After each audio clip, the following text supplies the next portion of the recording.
ભરૂચ રાજ્યના જળસંપત્તિ મંત્રી ઈશ્વરસિંહ પટેલ પૂર અસરગ્રસ્ત ગામોની મુલાકાતે। ભરૂચ હાંસોટના આસરમા સહિતના ગામોમાં પૂરની પરિસ્થિતિનું કર્યું નિરીક્ષણ। પાણી વચ્ચે જાતે ટ્રેક્ટર ચલાવી પૂરની પરિસ્થિતિનો મેળવ્યો તાગ। પ્રાંત અધિકારી ભવદીપસિંહ જાડેજા, મામલતદાર રંજીત મકવાણા સહિતના અધિકારો જોડાયા। અસરગ્રસ્ત લોકો માટે રહેવા જમવાની સહિતની વ્યવસ્થા કરવા આપી સૂચના।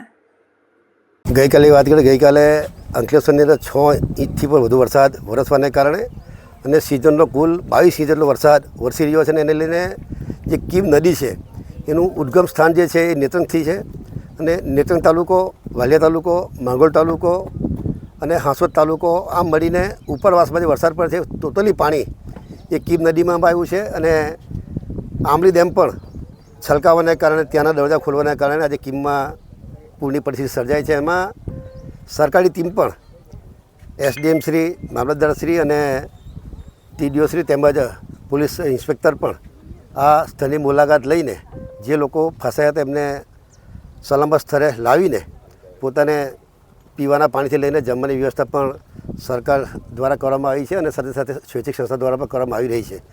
ત્યારે આ વધુ પડતા વરસાદ પડવાને કારણે આમ તો જોઈએ તો સમગ્ર દક્ષિણ ગુજરાતની અંદર જોઈએ છે કે ઉમર ગામની અંદર 28 કલાકની અંદર લગભગ 40 થી 42 ઇંચ વરસાદ પડવાને કારણે તેની જે સ્થિતિ સર્જાઈ છે એ જ રીતે આ ભરૂચ જિલ્લાની અંદર પણ જે કીમ નદીની અંદર ઉપરવાસમાંથી પાણી આવવાને કારણે પાંજરોલી, ઓભા અને આસરમાં આ 3 ગામોની અંદર લોકોને સ્થળાંતર પણ કરવામાં આવ્યા છે અને સેફ જગ્યાએ રાખવામાં આવ્યા છે।